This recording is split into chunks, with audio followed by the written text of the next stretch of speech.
Romanos 14, do verso 1 ao verso de número 12, diz assim o texto: acolhei ao que é débil na fé, não, porém, para discutir opiniões. Um crê que de tudo pode comer, mas o débil come legumes. Quem come não despreze o que não come, e o que não come não julgue o que come, porque Deus o acolheu. Quem és tu que julgas o servo alheio?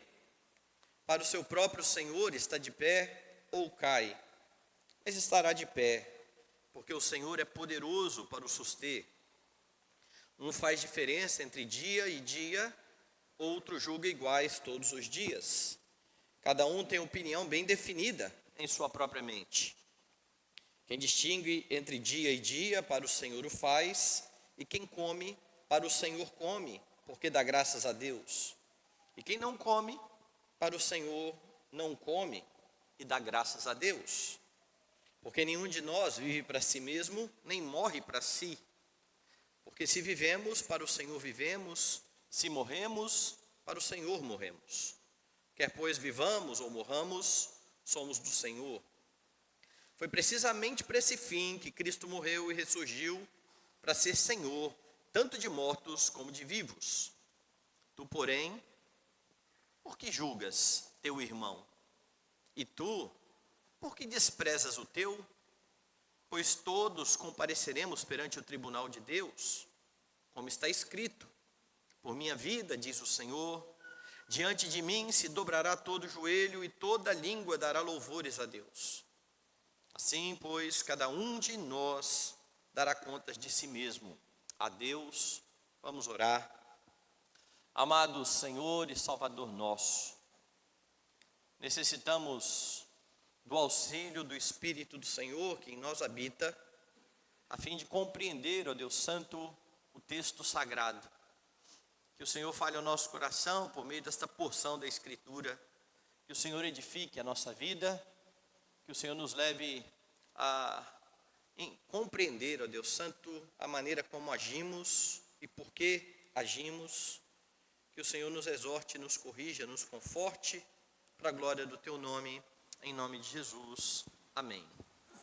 Se você reparar o contexto em que está o capítulo 14 da carta aos Romanos, você perceberá que Paulo tratou nos versículos anteriores da vida de piedade que os cristãos eles devem ter. Lembre que a partir do capítulo 12, Paulo está convocando, chamando os crentes a não se amoldar a este mundo, mas a transformar a sua mente. E isso acontece pela palavra de Deus. Esse, segundo Paulo, no capítulo 12, é o culto racional que se presta diante de Deus, a fim de se compreender a boa, agradável e perfeita vontade de Deus. É a partir, então, dessa exortação, desse chamado, que Paulo começa a mostrar como deve ser a vida prática dos cristãos. E como eu disse aqui no capítulo 13, ele fala dessa vida prática de piedade. Os crentes são chamados a andar de modo digno do Evangelho, deixando as obras das trevas. E para eles conseguirem andar dessa forma, era necessário então que eles se revestissem de Cristo Jesus. Então Paulo não está tratando de uma mudança comportamental simplesmente. Ele não está falando de um padrão legalista ou moralista. Ele está falando de uma identificação com o próprio Redentor, de uma vida que anda semelhantemente a Cristo Jesus, a quem os crentes estão unidos tanto na sua morte quanto na sua ressurreição. E então agora no capítulo 14, ele começa a tratar de uma questão bem prática a respeito do relacionamento entre os dois grupos de irmãos que havia ali naquela igreja. Um dos grupos que Paulo denomina de os que são fortes. Este é o grupo. E Paulo, inclusive, se inclui nesse grupo. Nós que somos fortes. O outro grupo, Paulo vai tratar de débeis ou de fracos na fé. E o que define o fraco e o débil, ou o fraco e o forte, é a questão da sua maturidade cristã.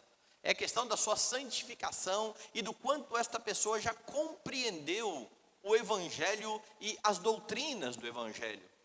Porque ao mesmo tempo em que você tem pessoas maduras na igreja, fortes, você também tem pessoas que estão começando a caminhar na fé, que ainda não deixaram as práticas antigas por completo, ou ainda confundem algumas coisas.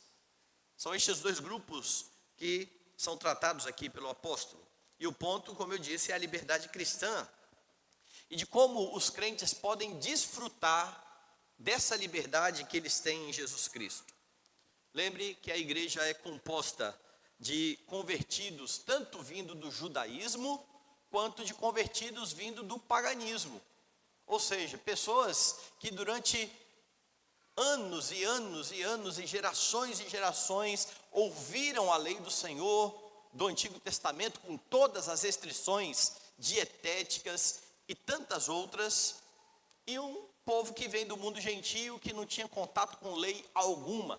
E agora estes dois grupos estão juntos na igreja. E essa realidade destes grupos convivendo na igreja começa a causar problemas para a igreja, porque aqueles que vinham do judaísmo, por exemplo, que estavam acostumados com leis cerimoniais, com dias cerimoniais, com purificações, com leis dietéticas que tratavam de animais puros e impuros, eles tentavam impor isso aos gentios. Lembre que esse é o tema de Atos capítulo 15. A igreja precisa se reunir para tratar do assunto, porque os judeus diziam, olha, não pode comer certos alimentos, e os gentios não ligavam também para isso. A igreja se reúne e prima pela unidade. Em nome da unidade, os judeus não deveriam impor aos gentios a circuncisão, e em nome do amor, os gentios deveriam pegar leve com o judeu, porque o judeu vinha de uma tradição muito grande, em que estavam proibidos de comer muitas coisas, e agora eles não conseguiam lidar com isso, e então, gentios, por amor aos judeus, se abstenham destas coisas. Veja a preocupação, unidade. A igreja precisa caminhar unida no Senhor. E de fato não parece ter sido fácil para o judeu entender a liberdade que ele tinha agora em Jesus Cristo. Haja vista que o próprio Pedro, apóstolo do Senhor, tenta ensinar teologia a Deus, quando Deus fala, toma Pedro, mata e come, e desce num lençol um monte de animal impuro, e Pedro vai dizer, não Senhor, eu não como nada impuro. 3 vezes, Pedro mata e come, Senhor, eu não como nada impuro. Até o momento em que Deus vai dizer, não considere impuro aquilo que eu purifiquei. Então pense em Pedro, alguém maduro, um apóstolo, um líder da igreja, que não está sabendo lidar no início com a liberdade que agora ele tinha para comer certos alimentos. Paulo lida então com essa questão que envolve aqui dieta e dias cerimoniais entre esses dois grupos, fortes e débeis. E aqui nestes primeiros versículos, do 1 ao 12, Paulo vai fornecer princípios para a liberdade cristã. Quais são os princípios que você tem aqui para lidar com a liberdade que você tem em Jesus Cristo? O primeiro deles, você não pode dizer que é pecado aquilo que Deus não trata como pecado. Ou em outras palavras, você não pode legislar onde Deus não legislou.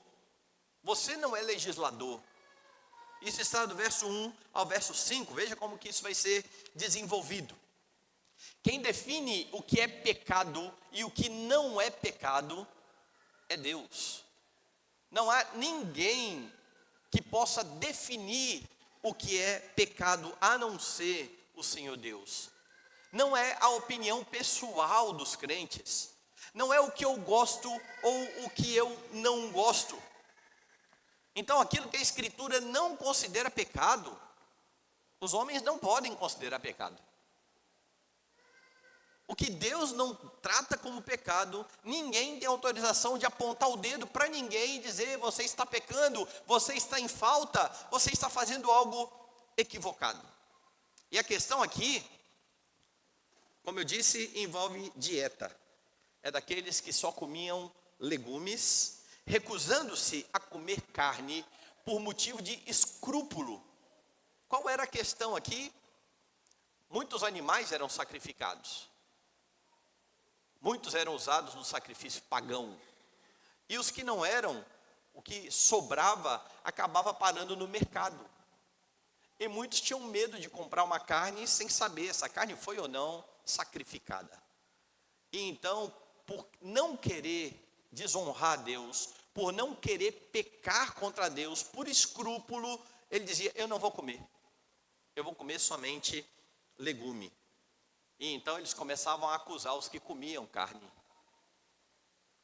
Do outro lado, os que comiam a carne começavam também a acusar os que não comiam. Paulo então vai se intrometer aí nesta briga, e ele começa então se dirigindo ao grupo que ele chama de fortes.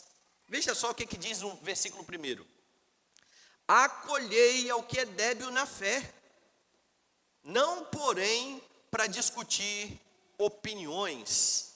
Veja, Paulo está dizendo, olha, acolha o seu irmão, acolha o débil na fé. A ideia de acolher aqui é, receba aqueles que estão por motivo de escrúpulo se recusando a comer carne. Receba-os como irmãos, não julgue a atitude deles. Não fique aí falando na cabeça deles que eles precisam comer carne, porque eles entendem que isso é pecado. E não há uma ordem bíblica, coma carne. Se tivesse uma ordem bíblica, era outra história. Paulo está tratando com questões onde Deus não legislou, onde há liberdade. Se você quiser comer carne, coma. Se você não quiser comer carne, não coma. É simples assim. Acolha o seu irmão débil na fé, fraco na fé. Não julgue o seu irmão. Não poderia então haver uma arrogante posição de querer impor à consciência alheia aquilo que eles não queriam fazer. E como eu disse, não era proibido pela Escritura. Não envolvia pecado contra Deus, porque não há ordem para se comer ou não se comer carne. Quando havia o sacrifício do cordeiro pascal. Mas agora em Cristo, não há mais cordeiro pascal sendo morto todo ano e todos os crentes sendo obrigados a comer da Páscoa. Se isso acontecesse ainda, não poderia alguém dizer, não, eu não como carne. A pessoa não pode ter motivo de escrúpulo quando Deus dá uma ordem direta. Todos precisam comer do cordeiro. Mas o cordeiro foi morto. Não há mais sacrifícios anuais. E o que está envolvido aqui é exatamente a carne sacrificada a ídolos. É uma questão então de escolha pessoal, de gosto, de querer ou de não querer fazer. Dê uma olhada nos versos 2 e 3. Um crê que de tudo se pode comer, mas o débil come legumes. Quem come, não despreze o que não come. E o que não come, não julgue o que come, porque Deus o acolheu. Um estava com a questão muito bem definida na sua mente. Olha, não é pecado. O outro grupo não. O outro grupo olhava para a carne e dizia, não dá. Essa carne é sacrificada. Se eu comer isso, eu estarei pecando contra o Senhor Deus. E então Paulo vai tratar e ordenar aos dois grupos. Veja, os que comiam não deveriam desprezar os abstinentes. Não deveriam se julgar superiores, porque eles eram de uma casta que já tinham entendido tudo, enquanto os fracos estavam ali, ainda na sua meninice. Não despreze o seu irmão. Mas a ordem é dada também ao outro grupo. Os que se abstinham não poderiam julgar os que comiam, achando, nós somos mais santos, porque nós não comemos a carne sacrificada. Paulo trata com isso lá na primeira carta aos Coríntios, no capítulo 8. Ele vai tratar exatamente com o mesmo tema. E veja só a exortação de Paulo. No que se refere às coisas sacrificadas a ídolos, reconhecemos que todos somos senhores do saber. O saber ensoberbece, mas o amor edifica. E aqui ele está tratando com um grupo exatamente chamado de fortes. Nós já sabemos, nós já compreendemos, mas somente saber não é o ponto. O saber pode levar você à soberba, e a sua soberba pode fazer você esmurrar a consciência do seu irmão. Já o amor leva à edificação dos irmãos. E veja o ponto de Paulo.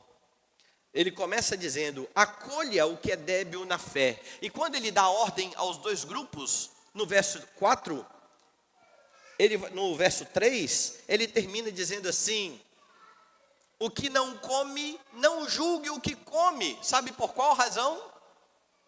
Porque Deus o acolheu. Você pode estar desprezando o irmão que Deus acolheu. Imite a Deus. Acolha o seu irmão. Deus acolheu ambos os grupos, é o que Paulo está dizendo aqui, aceitando-os na sua igreja, e a maioria aqui de gentios. O verso 4 traz um pouco mais. Quem és tu que julgas o servo alheio? Para o seu próprio Senhor está em pé ou cai, mas estará em pé, porque o Senhor é poderoso para o suster. Paulo está então colocando uma questão muito prática e muito grave aos dois grupos. Vocês que não comem carne e ficam julgando os que estão comendo, vocês que comem carne e vivem impondo ao outro que também coma carne, e ficam um julgando o outro, dizendo: eu sou mais crente que você. Vocês estão legislando no lugar de Deus. Vocês estão julgando pessoas que pertencem a Deus. Você imaginou quão grave é isso?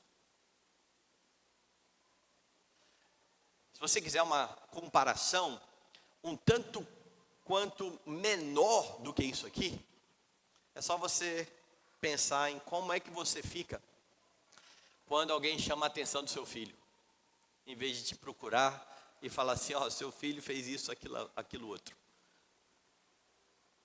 Você não é nada da família, você não tem autoridade sobre aquela criança, mas você vai lá e repreende, dureza, dá uma surra no menino, e você, como vai fazer? Que negócio é esse? Esse é o meu filho. Pô, nós não queremos que os nossos filhos sejam chamados a atenção por outros. Paulo está falando de algo muito mais grave. Servos de Deus que estão sendo julgados por outros.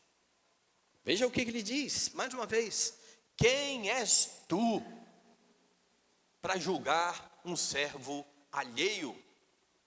Ele não é seu servo primeiramente, ele é servo do Senhor Deus. E ele continua: para o seu próprio Senhor está em pé ou cai, mas estará em pé, porque o Senhor é poderoso para sustentá-los. E Paulo está falando de modo certo. Isso vai ocorrer. Deus irá sustentar cada um dos seus filhos, sejam eles fortes ou fracos na fé. Deus os manterá de pé. E então no verso 5 ele diz: um faz diferença entre dia e dia, outro julga iguais todos os dias. Cada um tem opinião bem definida em sua própria mente. E aqui você precisa atentar para algo que está em jogo aqui. Porque muitos olham para o verso 5 e querem aplicar isso ao dia do Senhor, dizendo assim: olha, quem acha que o domingo deve ser guardado, guarde. Quem acha que o domingo não deve ser guardado, não guarde. E este é um equívoco. Porque o domingo faz parte da lei moral, dos 10 mandamentos. 6 dias trabalharás, farás toda a tua obra. O 7º dia é o descanso do Senhor. No Antigo Testamento, o 7º dia. No Novo Testamento, o 1º dia. Deus não está tratando da sua lei moral, mas das leis cerimoniais. Na lei cerimonial, sim, havia vários outros dias de descanso, vários outros shabás, e os judeus estavam acostumados com estes dias. E é sobre estes dias que Paulo está falando. como eles foram abolidos, a lei cerimonial foi abolida, naquilo que a Escritura não considera pecado, cada um poderia ter a sua opinião e seguir. Se alguém falasse assim, não, eu quero consagrar minha quarta-feira a Deus, consagre. O que ele não pode fazer é, todo mundo dessa igreja tem que consagrar também a sua quarta-feira a Deus. Isso não. Esse é o ponto. De novo, não tem nada a ver com o dia do Senhor. O que Paulo está mostrando aqui é que fazer algo contra o seu escrúpulo também pode ser pecado, ainda que a lei não condene. Preste atenção. Cada um tem a opinião bem definida em sua própria mente. Veja que ele vai falar no verso 23. Por que você precisa ter algo muito bem definido na sua mente? Porque aquele que tem dúvidas é condenado se comer, porque o que faz não provém de fé, e tudo que não provém de fé é pecado. Bom, você definiu que não deve comer carne, está certo disso? Se você comer é pecado, ainda que Deus não tenha proibido isso. O ponto é muito simples. Se você considera algo pecado, eu considero que beber água durante o sermão é pecado, e eu venho aqui e tomo água, a minha intenção é pecar. É simples. É por isso que Paulo está falando, o que não provém de fé é pecado. E aqui então está algo que você precisa considerar em tudo que você vai fazer e em todas as decisões que você vai tomar. Você tem dúvida acerca daquilo? Não faça. Não faça. Porque se você fizer, você estará pecando contra Deus. Como é que você lida com este princípio? Você não pode dizer que é pecado o que Deus não trata como pecado. Você não pode tentar fazer com que todas as outras pessoas, todos os outros crentes, ajam da maneira como você acha. Liberdade cristã, meus irmãos, está então associada à unidade da igreja e à preservação da unidade. Porque quando crentes começam a legislar onde Deus não legislou, eles começam a impor peso sobre os irmãos que Deus não colocou. Eles começam a trazer desconforto, porque outros vão se sentir ofendidos por não fazer o que estes irmãos fazem. E nós temos muitos problemas nas igrejas que são causados por regras humanas. Lembre que Deus é o Senhor da consciência. Os crentes prestam contas ao Senhor Deus. Então, quem proíbe o que o Senhor não proíbe, está querendo ser Deus, está querendo ser Senhor da consciência alheia.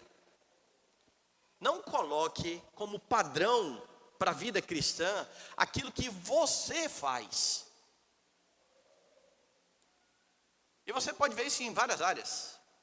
E parece que cada ano que aumenta, nós pensamos ainda em outras áreas. A discussão desde que eu cheguei na igreja é pecado bebida alcoólica? Bom, quando eu converti, é pecado bebida alcoólica. Então, como eu não bebia nada e eu era abstêmio, e hoje eu sou semi-abstêmio, porque eu tomo vinho da ceia,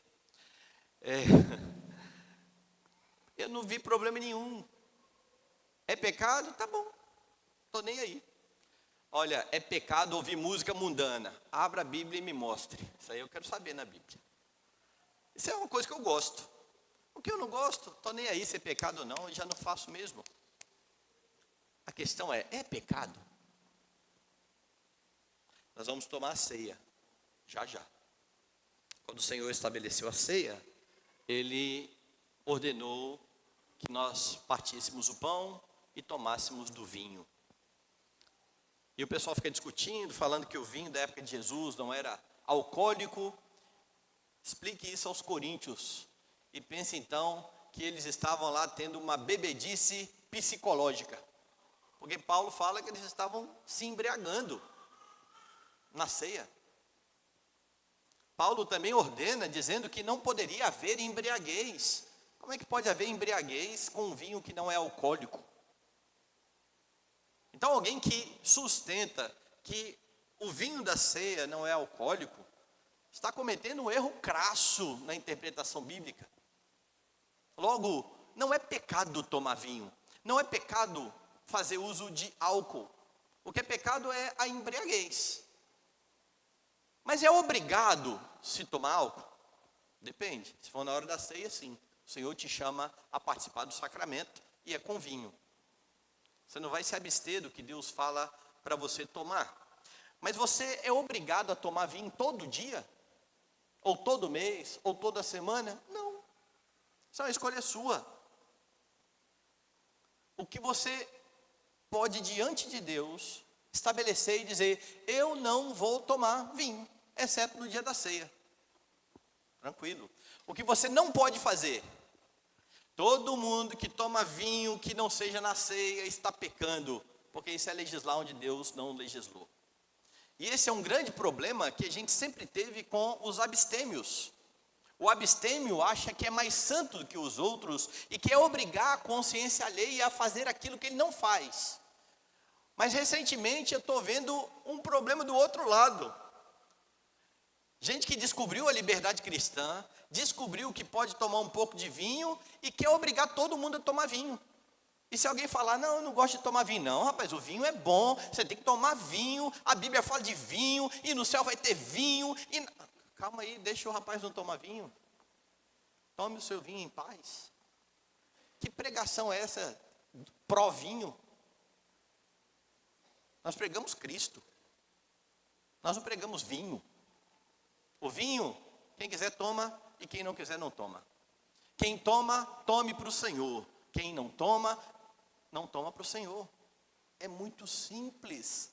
O problema é que quando os grupos começam a discutir, e um querendo impor a sua prática ao outro, a igreja racha.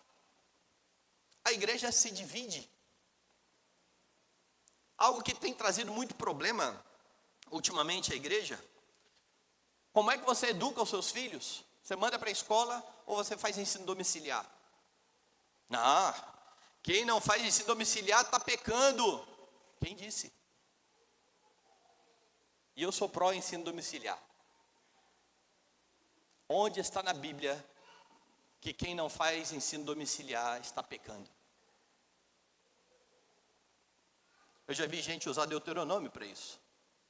Não, Deus disse: essas palavras estarão no teu coração e tu as inculcarás aos teus filhos. É de manhã, é de tarde, é de noite. Não, o que Deus está falando que tem que estar no seu coração é a lei do Senhor, e você vai inculcar aos seus filhos. Não é a fórmula de Bhaskara que está no seu coração para você inculcar aos seus filhos. Se tiver, se souber, beleza, é muito bom fazer isso com os seus filhos. Não são as regras de matemática, não é a gramática da língua portuguesa que tem que estar no seu coração para você inculcar nos seus filhos. Segundo Deuteronômio. Deuteronômio está falando da lei do Senhor. Então, se você acha que ensino domiciliar é alguma coisa boa, faça, louve a Deus por isso, honre a Deus fazendo isso. Não julgue quem não faz.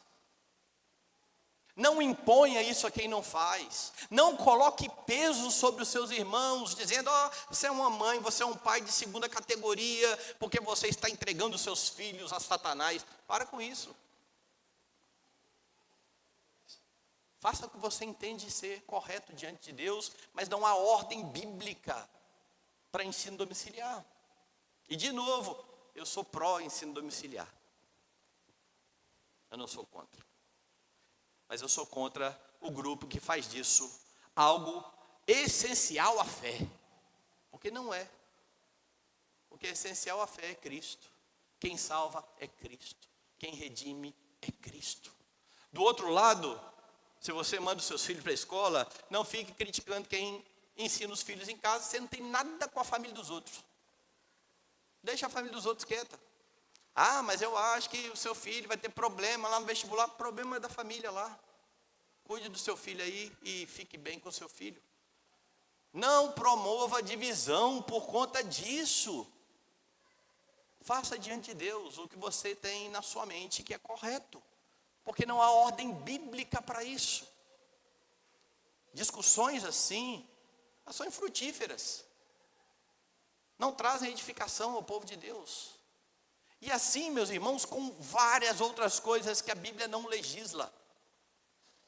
Se Deus não legisla, não seja você que queira ser o legislador, porque Deus não deu essa autoridade a ninguém. Deus é o Senhor da consciência. O conhecimento que você tem, a maturidade que você tem, não pode levar você à arrogância. O problema é que isso é quase que natural, mas você precisa lutar contra isso. Você precisa lutar contra esse anseio de querer ser maior do que o seu irmão. Não humilhe o irmão fraco.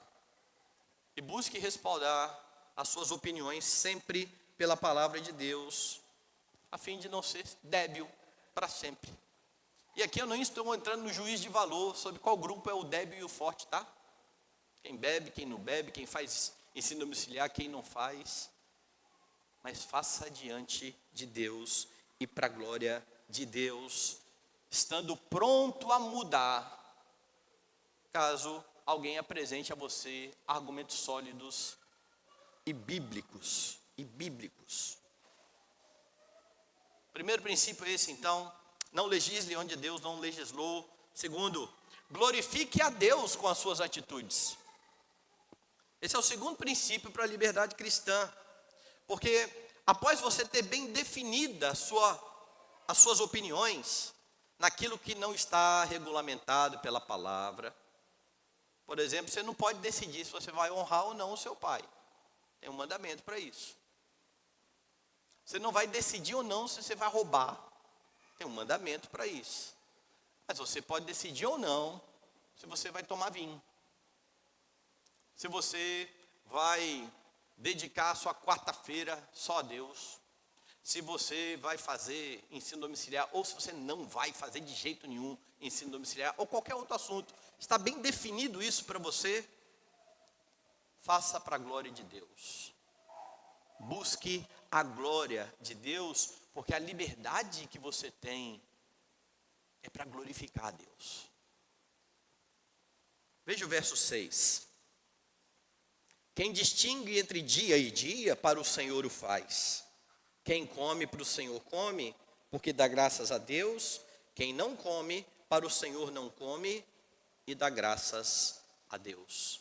Em outras palavras, Paulo está dizendo: a motivação para você fazer o que você faz é a sua santidade diante de Deus.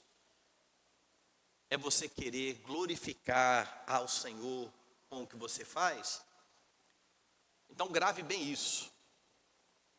Liberdade cristã não é sobre o que você pode fazer para o seu prazer, mas é sobre o que você deve fazer para trazer glória a Deus. Quer comais, quer bebais, ou façais outra coisa qualquer, faça isso para a glória de Deus. Sabe qual é o ponto? Nós falamos em liberdade cristã pensando em nós mesmos. O que eu posso fazer? O que eu não posso fazer? O que está proibido? Onde eu tenho que... Não é sobre você. É sobre Deus. É sobre a glória do Senhor. É sobre como é que você vai viver a sua vida perante o Senhor, dando glória a Ele. É sobre isso. Então o vegetariano lá da igreja de Romanos deveria agradecer a Deus pelo alimento, bem como o que comia de tudo. E veja que eu usei a palavra aqui vegetariano e não vegano, certo? Porque há uma diferença daquele que escolheu comer só vegetal e aquele que tem uma ideologia vegana, que é pecado. Os animais têm sentimento, os animais não podem ser mortos. Isso é pecado, isso é paganismo. Agora, escolher comer só alface, para mim é só doidice mesmo. Mas não é pecado. Não é. Então separe as coisas. Por que você vai comer só alface? Ah, porque eu me sinto mal comendo carne. Faz mal ao meu estômago. Beleza. Ah, porque a vaquinha, eu tenho tanta dó. Não, não tenha. Deus deu para o alimento do homem. Usufrua. Usufrua. É por isso que a glória de Deus está aqui. Um vegano que não come carne não glorifica a Deus, porque ele é pagão. Agora alguém que come só alface pode estar fazendo isso para a glória de Deus e ninguém tem nada com a vida dele. Deus então é a razão para você fazer o que você faz em todas as áreas. Veja o verso 7, porque no verso 7 isso fica ainda mais claro. Porque nenhum de nós vive para si mesmo, ou morre para si. Paulo está dizendo, sabe por que você precisa fazer tudo diante de Deus e para a glória de Deus? Porque você vive para Ele. Você não vive para você. É por isso que eu estou enfatizando, a liberdade cristã não tem a ver com o que você gosta ou o que você não gosta. Tem a ver com a glória do Senhor Deus. Cristo liberta você a fim de que você viva para Ele. Dê uma olhada em Gálatas capítulo 2. Veja o verso 19. Porque eu, mediante a própria lei, morri para a lei, a fim de viver para Deus. Estou crucificado com Cristo. Logo, já não sou eu quem vive, mas Cristo vive em mim, e esse viver que agora tenho na carne, vivo pela fé no Filho de Deus, que me amou e a si mesmo se entregou por mim. Paulo tem isso muito claro na sua mente. Dê uma olhada na segunda carta de Paulo aos Coríntios, capítulo de número 5. Aqui Paulo diz assim no verso 15: e ele morreu por todos, para que os que vivem não vivam mais para si mesmos, mas para aquele que por eles morreu e ressuscitou. O argumento de Paulo é muito forte. Faça para a glória de Deus, porque você vive para Deus. Veja o verso 8. Porque se vivemos, para o Senhor vivemos. Se morremos, para o Senhor morremos. Quer pois vivamos ou morramos, somos do Senhor. A liberdade cristã, ela precisa ser usufruída debaixo do senhorio de Cristo, aquele a quem os crentes pertencem. Quer vivos, quer mortos. Verso 9. Foi precisamente para este fim que Cristo morreu e ressurgiu, para ser Senhor tanto de mortos como de vivos. E Paulo agora associa tudo o que ele está falando à obra de Cristo. Foi para isso que Jesus se deu, para ser Senhor de todos. E estes que estão debaixo do senhorio de Cristo, serem livres. Você só tem um Senhor, Cristo. Os seus irmãos não podem querer se assenhorar da sua consciência, porque eles estarão pecando ao fazer isso. O Cristo ressurreto é o dono dos crentes, para quem os crentes vivem de forma integral. E a questão aqui é, para que você usa a liberdade que Cristo deu a você? Por que para você esse assunto da liberdade é um assunto caro? É porque você quer honrar a Deus, glorificar a Deus? Ou é porque você quer fazer algumas coisas que você ama muito e não quer que ninguém incomode você? Porque há muita diferença, meus irmãos. Eu gosto muito do que Douglas Wilson fala. Ele diz assim: é muito fácil tomar esse maravilhoso dom, que é a liberdade cristã, e oferecer no altar do ego. A liberdade cristã é um dom de Deus, para que você glorifique a Deus. Quando você usa para você mesmo, para os seus anseios, para os seus desejos, você está sacrificando a liberdade no altar do ego. É isso que o Douglas Wilson está dizendo. Você deseja ser mais santo e glorificar a Deus ao utilizar a sua liberdade? Uma vez um jovem me perguntou assim: pastor,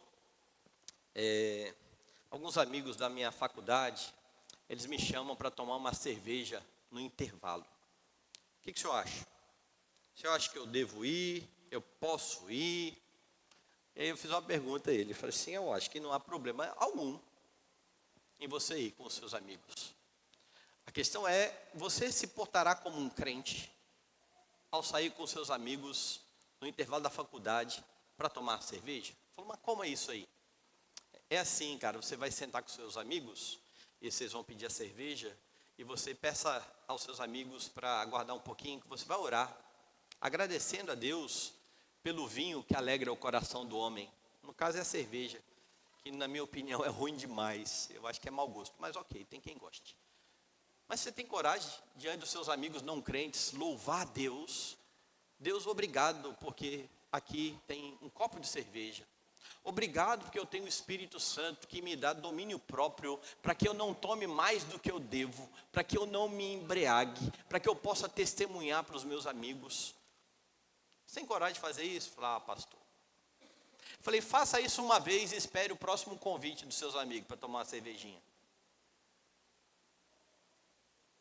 O que você quer fazer com a liberdade? Você quer honrar Cristo? Ou você quer só fazer o que seu coração tanto almeja? É um ponto muito simples, meus irmãos. Alguns querem só dar vazão à carne, parecer descolado, parecer com a turma não crente. Mas a outra questão aqui, você tenta justificar os seus desejos carnais e sua busca por alegria, usando o pretexto da liberdade cristã. E aqui eu quero citar literalmente o que Calvino fala sobre isso. Calvino diz assim: a menos que seja absolutamente necessário, descartemos, portanto, a filosofia não humana, que não nos permite fazer uso da criação. Uma noção tão maligna nos priva do legítimo desfrute da bondade de Deus.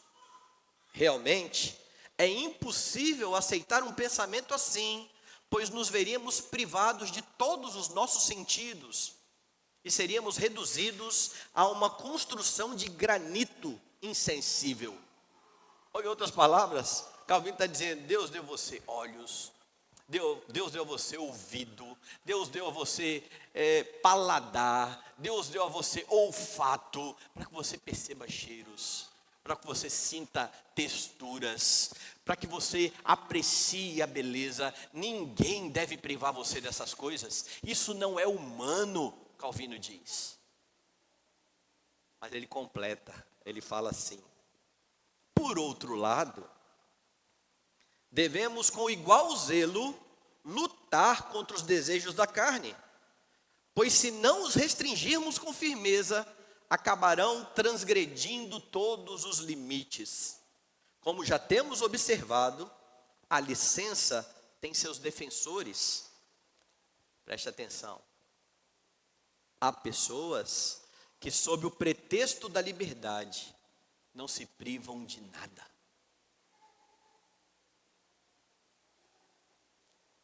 Por que eu vou deixar de comer carne só porque o meu irmão é fraco e acha que isso é pecado? Eu sou livre. Não, você é escravo. Porque alguém que não tem condição de abrir mão de qualquer coisa que seja, por amor ao seu irmão, é escravo. Então é pecado. O ponto de Calvino é muito simples. O fraco, muitas vezes, tem mais desejo de agradar a Deus do que o forte. Porque o fraco até queria. Ele sente o cheiro da carne, imagina. O camarada sentiu o cheiro da picanha e fala assim: não vou comer, porque se sacrificar a ídolo, isso é pecado. O outro não, o outro sente o cheiro da picanha e já é atraído: vamos, taca aqui, vamos embora. Está pensando em Deus onde? Está pensando nele, no paladar dele. Eu estou falando que muitas vezes, não todas as vezes. Porque pode ser que tanto um quanto o outro façam para si mesmos. Um vivendo de forma legalista, achando que vai ser mais agradável diante de Deus por aquilo que ele faz, e o outro vivendo de forma libertina, dizendo: sou salvo mesmo, vou fazer o que eu quiser. Nenhum dos dois está considerando o Senhor Deus. Então, se o propósito do uso da sua liberdade não é a glória de Deus, você não entendeu ainda o que é estar liberto em Jesus Cristo. Você precisa compreender isso. Mas Paulo dá ainda um último princípio. Versos 10 a 12. Deixe o julgamento por conta de Deus. É isso que Paulo vai falar aqui, porque depois de dizer que Jesus era o Senhor daqueles por quem ele morreu, sejam eles fracos ou fortes, Paulo já emenda: Deus é o único juiz. E é claro que eu preciso frisar de novo aqui, que isso diz respeito àquilo em que Deus não legislou. Porque naquilo que Deus legislou e é pecado, o conselho da igreja, por exemplo, julga. Você sabe disso. Então aqui tem a ver com o que Deus não disse, ou não legislou. Os romanos não deveriam desprezar ou julgar uns aos outros por conta daquilo que estava restrito ao âmbito da liberdade. Isso somente serviria para quebrar a igreja, para destruir a liberdade da igreja. O único e verdadeiro juiz é o Senhor, diante de quem todos irão prestar contas, fracos e fortes. Todos irão comparecer perante o seu tribunal, afirma Paulo, e ele vai citar o profeta Isaías para defender o seu ponto. Veja o verso 10. Tu, porém, por que julgas o teu irmão?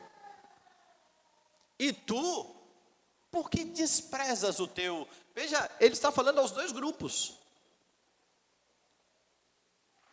Os fortes, que desprezavam os fracos que julgavam os fortes. Por que vocês estão fazendo isso? Todos iremos comparecer perante o tribunal de Deus, fracos e fortes. Veja então o verso 11. Como está escrito: por minha vida, diz o Senhor, diante de mim se dobrará todo joelho, e toda língua dará louvores a Deus. E você sabe, pela Escritura Sagrada, que haverá esse dia em que todos os homens estarão prostrados diante do Senhor Deus. Todo joelho se dobrará.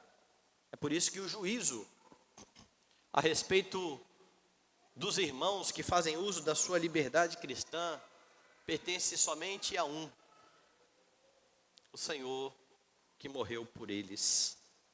No verso 12, Paulo então não quer deixar dúvidas. Assim, pois, cada um de nós dará contas de si mesmo a Deus. E agora ele se inclui. Ele está falando: olha, forte, você vai se comparecer perante Deus. Olha, fraco, você vai comparecer perante Deus. Na verdade, todos nós compareceremos diante de Deus, tanto os fortes quanto os débeis, quanto o apóstolo que instruía os dois grupos. E é Deus quem irá pesar a obra de cada um. É por isso que cada um dará conta de si mesmo a Deus. Você não dará conta do seu irmão a Deus. Deixa ele quieto fazendo uso da liberdade dele. É claro, se você vir o seu irmão pecar, aí a Bíblia é muito clara: repreenda-o. Mas se não há pecado, deixe ele. Se vocês quiserem discutir amigavelmente sobre o assunto, para edificação mútua, vamos ver o que a Bíblia fala sobre o vinho. Olha, a Bíblia fala isso. Mas eu entendo esse texto assim. E acabou ali. E vocês foram comer uma pizza e um pediu um vinho, outro a Coca-Cola. Muito bom. problema é quando essa discussão começa a virar arrogância. Eu sou mais santo porque eu sei a minha liberdade que eu tenho em Cristo. Você é um escravo. Você é um legalista. E o outro, a mesma coisa. Eu sou mais santo porque eu agrado a Deus. Você é um libertino. E a igreja se fragmenta. Não é assim que o povo de Deus deve viver. A preocupação então deve ser a sua consciência diante de Deus. Não é você que prestará conta pela consciência alheia. Então, quando você julga ou despreza o seu irmão por conta de atitudes que não são condenadas pela Escritura, você está num caminho muito perigoso. Você está usurpando o lugar do justo e verdadeiro juiz. Isso é grave. Isso é muito sério. A consequência, a igreja sofre com esse tipo de comportamento. A igreja se divide, irmãos são humilhados, irmãos se sentem acuados, Cristo é desonrado. Nós somos irmãos, nós estamos em igualdade. Então aquele que se apresenta como juiz de outrem, assume de forma muito orgulhosa o papel de legislador. Só há um único e verdadeiro Senhor, a quem a consciência dos cristãos deve estar cativa. Mais ninguém. E para aqueles que usam a sua liberdade cristã como desculpa para dar vazão aos desejos da carne, para aqueles que querem apenas satisfazer os seus apetites, sem levar em conta mais nada, um aviso: você comparecerá perante o tribunal de Deus. Cuidado com o discurso de eu sou livre, eu faço o que eu quiser, sem se importar com mais nada, exceto o seu gosto. Você comparecerá perante o tribunal de Deus. Seja então humilde e responsável. Tudo o que você faz deve ser pautado pela Escritura. Você não é autorizado a pecar em nome da sua liberdade cristã. A confissão de fé fala isso, que quem usa a liberdade de qualquer forma e peca, destrói o fim da liberdade cristã. Então revista-se de um espírito de mansidão e humildade, ande em harmonia com os irmãos, diante do justo juiz. Agora, se você está convencido mesmo que quem toma um pouco de álcool está pecando, quem dedica uma quarta-feira a Deus está pecando, que quem faz ou que quem não faz ensino domiciliar está pecando, ou quem faz ensino domiciliar está pecando, e fica julgando seu irmão por isso, dê o segundo passo. Se você foi lá e falou, olha só, você não está educando seu filho em casa não, isso é pecado, e a pessoa falou, não, vou mandar para a escola, denuncie essa pessoa para o conselho da igreja. Você não acha que é pecado? Porque se você parar na metade do caminho, você não está preocupado com a glória de Deus, você não está preocupado com seu irmão, você só é chato.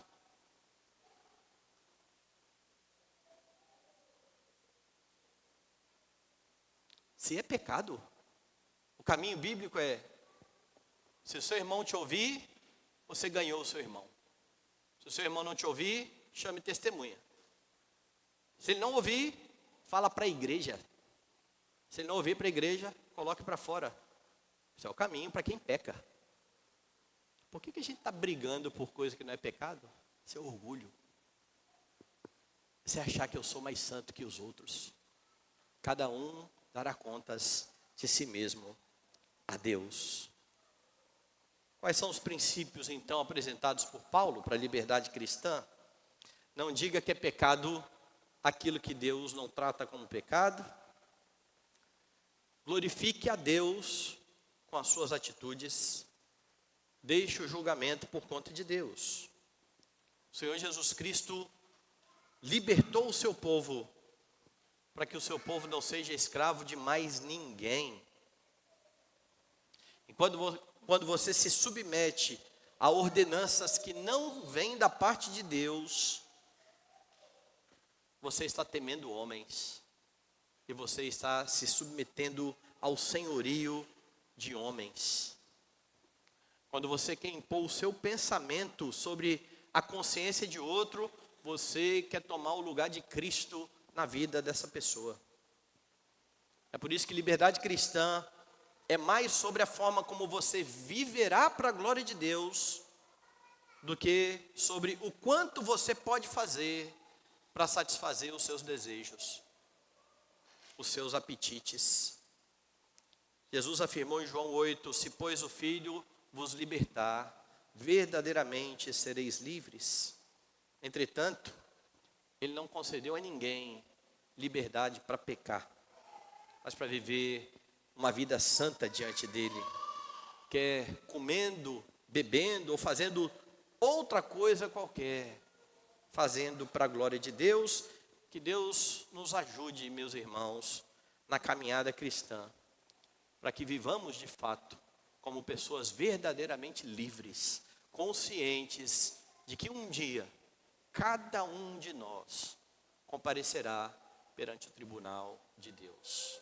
Que Deus nos ajude, que Ele nos abençoe.